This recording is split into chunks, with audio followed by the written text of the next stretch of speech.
here to try and figure out some of the solutions to how we can spur growth in the agriculture sector. My name is Eunice Mongera, as it is been displayed out there. I am here to talk about practical, not theory.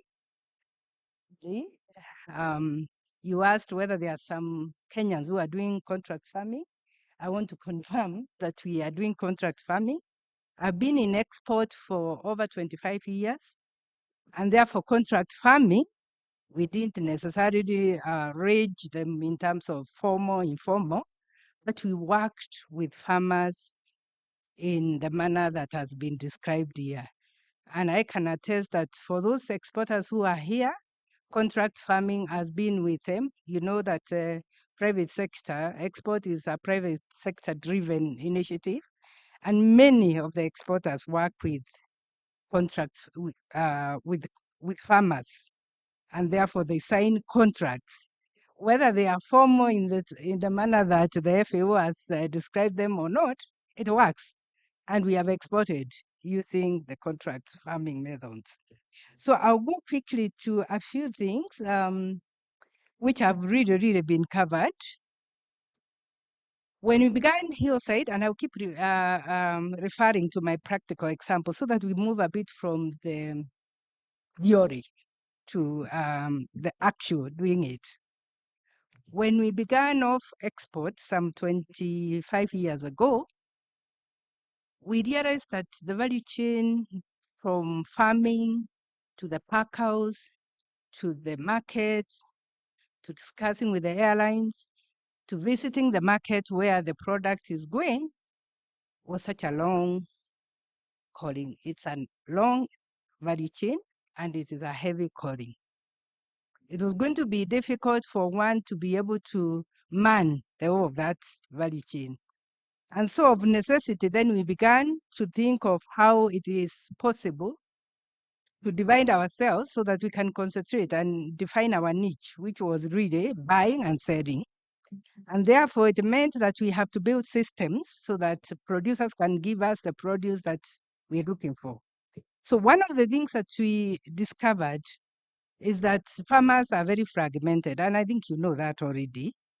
And producers, farmers at the level of producing beans, mangoes, snow peas, passion fruits, mangoes, then were so fragmented that you could hardly fill in the quantities that you're looking for.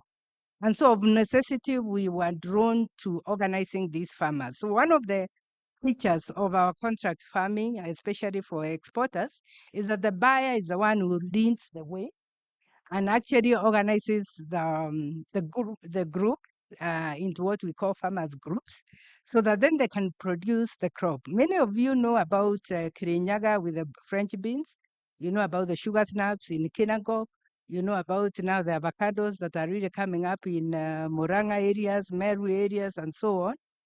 So the method that the buyers use, especially the exporters who are registered, is to go further then and invest in farmers and begin to organize them. The unpredictability forces us to want to organize the farmers, because if you don't, then tomorrow they'll give you 5 tons, you have an order, or you have a plan, or you have a strategic roadmap to send 10 tons every week. And 1 week they will produce 5 tons, the next week they will produce 2 tons, and therefore you have irregularities with your order. So one of the things that causes us as exporters then to organize them is to sort out the inconsistency and the unpredictability of the production.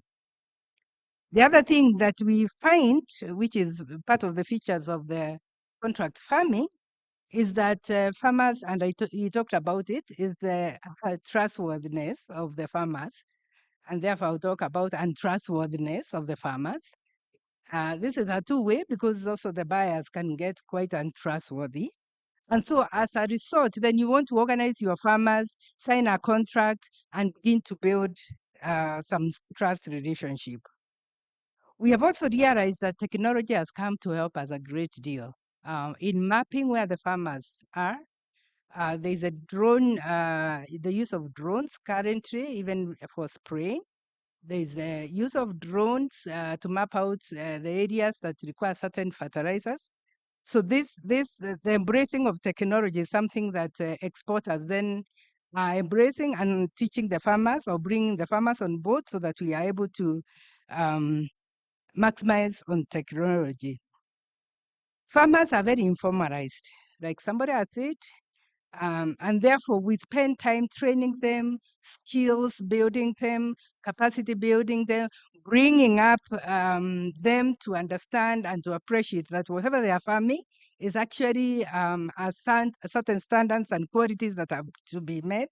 I do recall that I used to go to Kirinyaga and sit with my farmers, and we would craft songs about how to get our beans for the queen, because I used to tell them we were exporting to Europe then, that we are feeding the queen, and therefore we should feed the queen with the best, but also feed ourselves with the best. And for farmers, especially in the yesteryears who are not as literate, you have to get a style of trying to educate them to see the need for quality, quantity, and also formalizing their businesses. Um, like it has been said, when there is no contract farming, there is either overproduction or unproduction. So contract farming comes then to help with regulating how much you want to produce within a certain time. Then I think the advantages of farming, of contract farming, have been covered. The fact that there is consistency in volumes if you have a contract farming contracts with the farmers. Price is actually stabilized. I think that has been covered. You get to have quality production when you're working with contract farming, improved volumes and quantities and qualities when you embrace contract farming, increased incomes that, of course, trickle down to the farmers, to the pickers, to the aggregators, to the brokers. We used to call them brokers then. I remember there was a fight for them to be called off-takers and not brokers. And we used to argue that in that long value chain, everybody has a percentage of their profit, in as long as we all agree to be organized, that we don't cut corners and not keep the contracts that we have all signed. Currently, I think the advantage is that there's a bit of infrastructural development, like I've said, not only of the technology, but there are code rooms that are coming up, warehouses that are coming up. The government is also putting some collection centers. That helps the farmers then to be able to deliver the products in a systematic way to certain centralized places. And therefore, it lifts the burden of we, the exporters, from having to build. We used to build actually warehouses so that farmers have somewhere to deliver their produce. And the way it worked then is the circles. Somebody has talked about circles and people coming together. Circles have worked in the education sector, in the health sectors. I don't know why they shouldn't work even with horticulture or these other agricultural sector crops. So we used to organize them into circles and ensure that they own the circles. They have the leadership. They provide the leadership to those circles. They have their rules, their regulations, their constitution. They have their accounts. They manage the payments. Then we would link them to the inputs, the pest inputs, so that there is a circle. There is the buyer, there is the farmer, there is the input, and then the transporter. We found that manageable because it reduces the costs on the exporter, who then has to pick all these things. What are the barriers to contract farming, or what did we find out? As it has been said, in the years, and I think farmers are changing a little bit. They are a little bit more educated out there in the rural areas. It is we who are retiring and going to farming. And so they are now a little bit more knowledgeable, and therefore they're able to organize themselves into not only groups, but they are able to negotiate for prices. Breach of contract was quite a thing during our export times. Switching of crops, they would move from, I mean, you have contracted for beans. After 2 months, you go for your beans and you realize the farmer has gotten into planting maize, and therefore your value chain is actually messed, over the period. So, like somebody has said, what we then used to do, apart from having contract farming, contract signed, then we would ensure that we have technical staff that work and work with the farmers. Agronomists were part of our system. In the years, of course, there were extension workers that were employed by the government. That is no longer happening. And so the buyers or the exporters have to invest into agronomists, technical people that will be able to guide the farmers. We also found that some of the agronomists or supervisors or farm managers, of course, would be untrustworthy and therefore break the contracts. And so what then we used to do is actually have the contract signed and domiciled at the chiefs. Those days they were the chiefs, now they are counties. I'm sure they are able to help us. I think the government was represented here. And one of the things that would really work is if the rules and regulations, I think what you talked about, at that level are so clarified that you can actually deposit a document at the lower level of the county and it is honored. And if there is an issue, then there is somewhere you can actually take your claim or go to complain.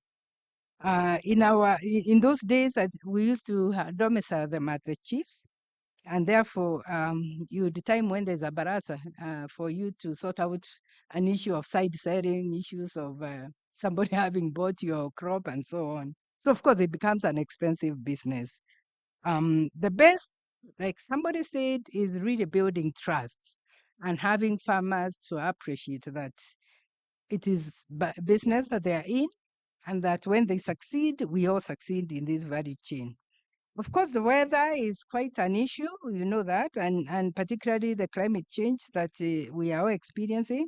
So even when you have signed these contracts, it becomes quite a difficult situation when there are excess rains or there are droughts, and therefore we, the exporters, have to scout for different regions that match the rain seasons in certain places. So if you are growing beans in Meru during April rains, then you'll find that during November rains, you have to move to Kambani or to Laikipia or to Kinangop, where the rains will be different. So that's another struggle that contract farming has to sort of um, get a solution around it.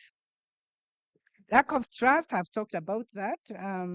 There's important, it is important to have not only the document signed, but build a long-term relationship with the farmers. Finally, way forward, this is my proposal. Since we have, we are an agrarian continent, really. And like I said, in the last century, Swaminathan, that was his name, the guy behind the Green Revolution, plus people like Norman Borlaug, a scientist from the US. They came up with ways to counter these challenges. And some of their proposals is what we are proposing here. One, I think, is quality seeds to the farmers, hybrid good quality seeds. Two is agronomical practices. We have to invest in finding out how to advise our farmers to increase their output. Three is look at the policies, like we have seen that the government is deploying at that level of the farming, so that as they deploy policies on sugarcane, for instance, it shouldn't apply to these other crops. including tea, including rice, including the horticulture, including the cabbages, everything else. I think they should apply there. The other one is look at not only the quantity but the quality of what is being produced, and therefore the call on all of us and the government is to invest in training, capacity building, extension services, which our parents benefited from, so that then the farmers are actually farming knowledgeable. They are farming with best output in mind, and they're not just doing it as a hobby, as has been the case. So by scaling these proposals to other sectors, I see us coming up with actually the 21st green revolution in Africa. Thank you.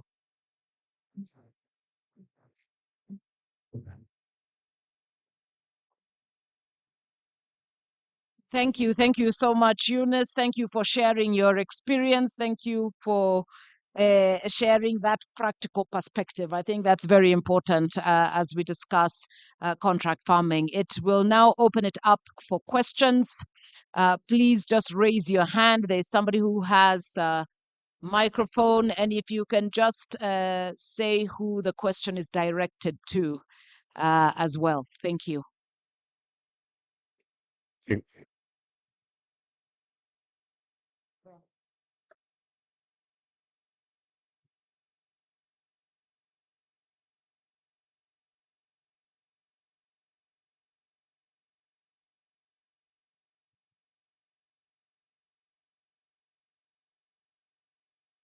Or maybe just, oh, there's another microphone. Okay.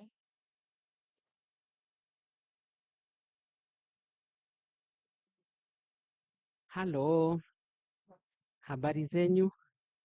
My name's Nancy Mudhoni Kibiko, and I'm from Moro. I came here because really I wanted to learn about international contract and even to help me and so that I can help others in Moro. We are in a place where it's very remote but very productive. But to my worries is I'm hearing very good comment, very good advices, but there at Moro, nobody to assist us. Like now, I've tried everything. I have about 10 acres of potatoes. I do potatoes, whatever. And now, to my surprise, even you can feel mercy for us in Moro. The government ordered that a bag of 50 kgs, to be selling 50 kgs per bag. But the brokers, my God, they do it 100 kgs. And what we are getting is very retro. The input we are putting, we are getting nothing. And now I understand, Mrs. Who? Mogera. If you can help us, even we can change and stop the potatoes, whatever, because we are getting nothing. We are getting nothing. And Moro is a very productive place where I am. But now what can we really do? Like now I will harvest the potatoes on December, but I will get nothing. The fertilizers, the what, very expensive. Uh, the insecticide and whatever, it's very expensive. Now I'm very happy to be here so that I can learn more and even to take your contact so that you people can help us. Their people are very hardworking, but we get nothing. If a bag of potatoes, for viazi we are selling at 2,500. That is 100 kgs, and government ordered 50 kgs. But because there is nobody to look after that, we are really, really in a mess. I don't know what we are going to do. Nobody to advise us as how you people you are advising us what we can do, what we can plant, about the seeds, about what. But really, I want to tell you people that we Kenyans there at Moro, really we are very poor. And I came all the way from Moro to this conference to hear and even to learn more about it. please, please, please come to our rescue. Amen. Thank you. Thank you for that. That is a call for help. What do we do? What are the produce that we are supposed to focus on? How do we empower ourselves? How do we build capacity? I think that one perhaps Madam Eunice you'll speak to, but let's take a couple of questions. Hello, everybody. Just like many of you, I'm also Kenyan, and this could not be better timing because I was waiting for an actual farmer to speak. I am an exporter of avocados, and maybe Eunice can give us some light on this as well with her experience. I can confirm to you, brokers are not the people to sell your produce to. The best channel you want to use is people like myself. If there's another farmer here, you want to sell avocados, talk to me directly, because those brokers will steal from you, and they will come and steal from me as well. So I stand to be corrected, but in my experience, I can give you guys a lot of evidence on that. So don't waste your time taking your produce to the brokers. His name is Khalid Khan. You need to take his number before this conference is over, isn't it? Huh? Yes, yes. Questions? Let me get to him, then I'll come to you. Good morning, everybody. My name is Zakayo Gombe. I work for a corporation and I'm also a farmer. My question goes to Eunice. On contract here, how do you handle breaches? How do you handle breaches of the contracts? Do you do arbitration? Do you go to court? Or either on the side of the farmer or on the side of the buyer?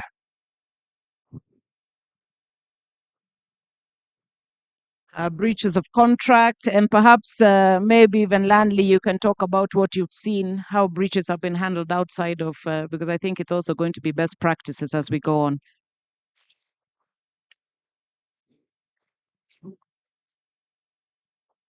Good morning, everyone.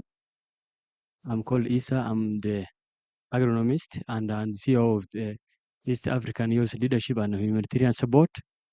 As we know, we have a challenge for the fertilizers. What we know is what happened in Russia and Ukraine, the wars in the COVID-19 time.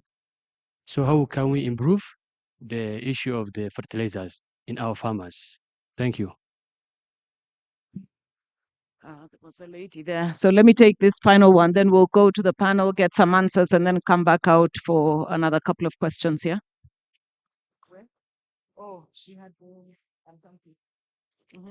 Okay. Oh, my name is Fanis from Cereal Growers Association, and our key focus is farmer representation. And I see we are on your neck, Eunice, but I would like to know, I think it is from your real-time experience, I'd like to know how do you ensure that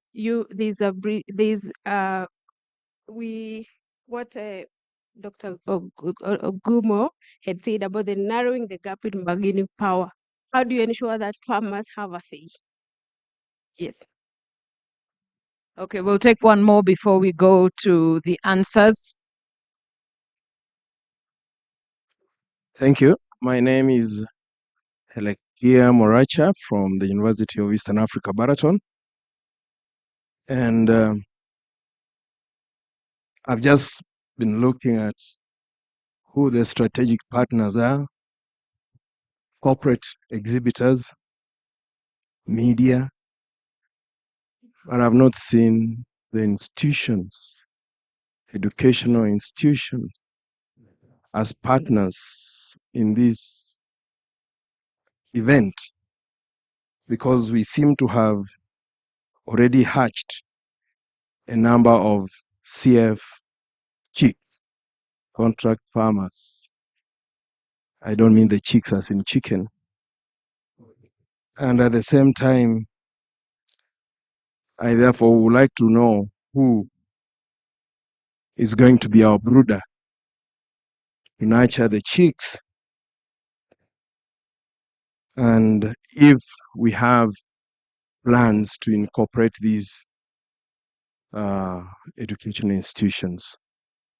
I actually invite all this team to the University of Eastern Africa, Baraton, in Nandi County, to come and set a center for contract farmers. So as you also answer me, I think it will be a prudent idea to spread this gospel to the rural setting. That deserves some applause. You see, we've been saying from the beginning that we want this conference to be one where actions come out of it, that it is not just a discussion and it ends here. Here we have an invitation to go to Baraton and set up a center. Thank you very much. Now, this is the last question, then we'll go to the answers. Okay, thank you. I'm Chris Juma. I'm attending the event at personal level. My question goes to Eunice.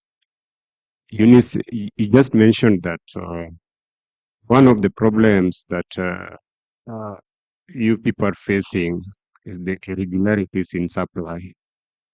And I want to believe that one of the causes of the irregularities is the problem of post-harvest losses, which accounts to about 40% the total produce that our farmers do produce, especially in the horticulture industry. How do you handle the problem of post-harvest when you contract farmers? How do you handle it at the farm gate level? Thank you. Okay, as you know, this conference is going on for today and tomorrow, so there'll be many more opportunities to engage and ask questions, but we are so encouraged by what we are seeing. We are encouraged by the level of engagement that we have. So let me turn it to the speakers to answer the questions very briefly. And after that, we will take a short break and then go into the next session. So does Eunice want to start since you have the heavy lifting of all the questions? You can do it wherever's comfortable there, or you can stand up. Can you hear me? You can. Okay. Let me. Or do you want this? I think there's more. Oh, when you stand, okay. Farmers don't like people who do not go to where they are. Let me start. I'll be very brief because, of course, my colleagues will give us the international experiences. So we are giving the local experiences and what has worked for us. Let me begin with the post-harvest. My friend there who is asking about how do you deal with post-harvest losses, which he has correctly said 40% of farmers' harvests goes to post-harvest.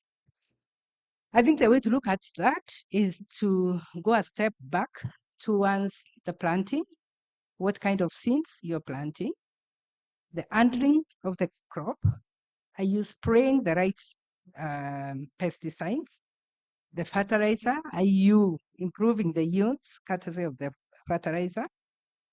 2018, 2019, those of us who are in export know that there was a huge problem with export of fresh produce from Kenya, courtesy of the MRLs. Yeah, I think my colleague knows that.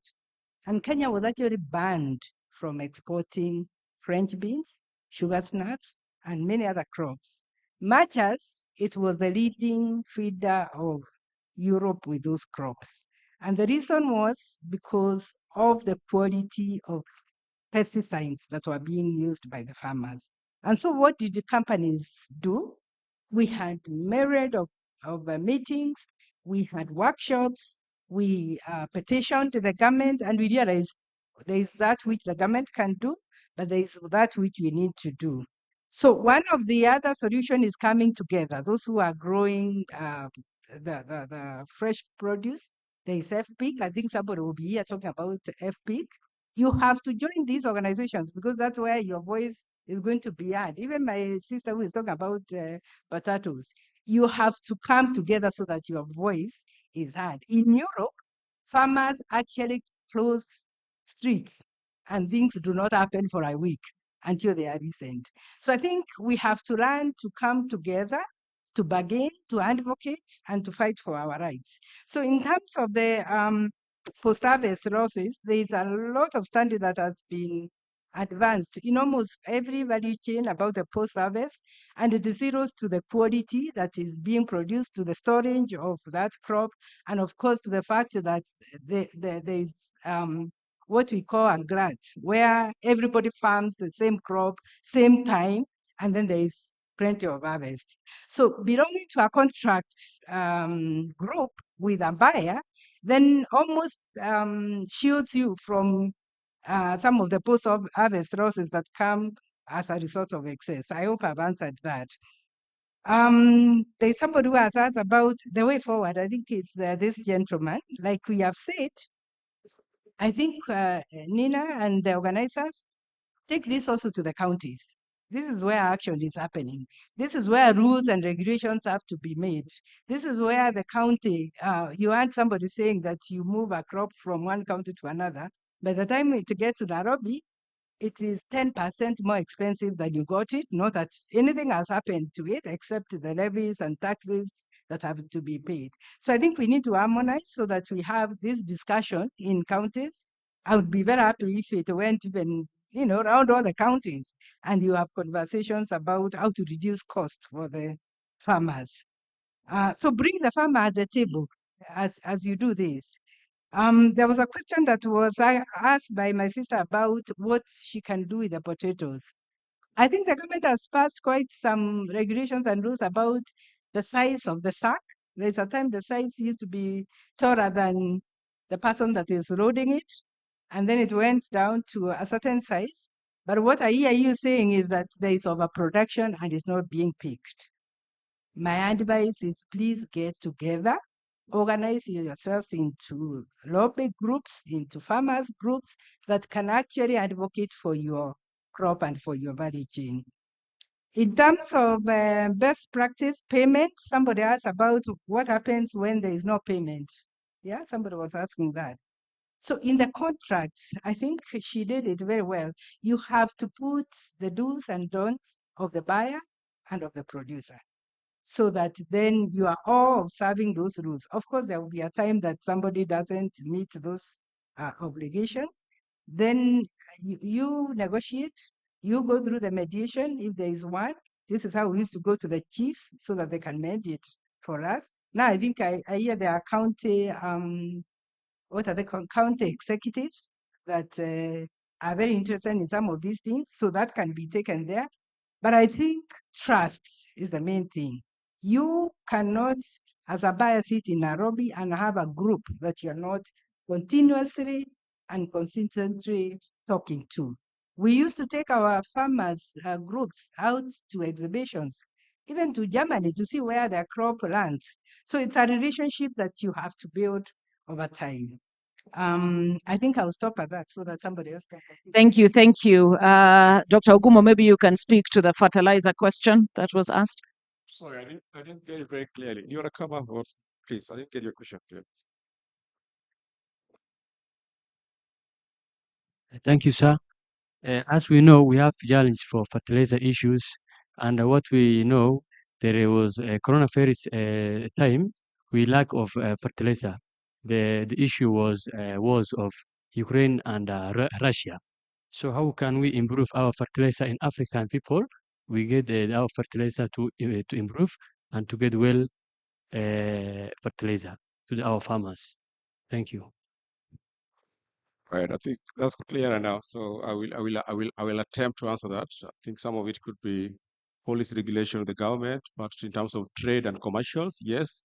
I think the cost of fertilizer, NPK, I mean, those are the main fertilizers that we use in production in sub-Saharan Africa, and most of it is imported, especially the P and N. But I think there's opportunity for us to do local production. So I think it's a challenge to the investors to come and invest for local production, but also it's a challenge to the government to kind of provide what I would call incentives to investors to be able to produce locally, because by local production, the cost will be lower and affordable to the farmers, while at the same time creating employment to the Kenyan community. So that's how I think it should be addressed here. There's another question by a lady with regards to how do we ensure that farmers get the better end of the bargain? Well, bargaining is very crucial in any business. I'm a master commercial negotiator, so through PropMasters, we provide consultancies and training on commercial negotiation, especially in contract farming and export businesses. So what I would advise is that for any farmer to be able to bargain and negotiate effectively, one, they must have the information. If they don't have the information, they can talk to experts. Read widely about the market, the product, the cost, speak to other people before you go into venture. What is the price? What are the challenges? What is the grade out? What are the risks involved? So with all this information, it becomes very easy for you to bargain. But that is not enough. The biggest challenge we have in sub-Saharan Africa is that there's always a saying of there's unity, the strength is in the unity. Farmers would want to go alone most of the times, but the buyers also like it when they deal with single farmers because they can twist them quickly. So I would only advise farmers, if you have few of you, small units, please go into cooperatives, go into circles, go into groups, and approach buyers as groups. Yeah. There's power in the group. You can share the cost of legal to get your contract properly signed. Most of the buyers will shy away from that because they know that they're tight. But now what is this calling for? It's called what I call it again, moral obligation of the business leaders. I mean, as a business leader, you have to be ethical. You have to have a moral obligation to do the right thing all the times. And that is why you have to make sure that you're transparent with your negotiations with the farmers. You share with them your cost points. You share with them your what I call the technical specification, so that it's clear from the word go, so there are no gray areas. Sometimes farmers make losses because there are gray areas. They tell you, oh, but I wanted 15 centimeter bean, but they didn't say they want 15 centimeter bean. And maybe the reason is because sometimes the market is crashed. So they're looking for a way of sending you back with your beans. So that transparency and accountability is critical. Thanks. Thank you. Thank you. If there are any questions that were not answered, please, we have 2 days. We can also find the speakers during the break and all that and see whether we can get our questions answered. But please, a round of applause for our speakers, for Dr. Lan Lee, Dr. Okumo, and Eunice Mwongera. Thank you so much for sharing your knowledge and your insights. Thank you. Very helpful, very engaging, very insightful. Now, ladies and gentlemen, let us take a 10-minute break. Let's stretch our legs a little bit. We can grab a cup of tea, but let's be back in 10 minutes so that we go to the next session because we're running just a little bit behind schedule. Thank you. Fantastic.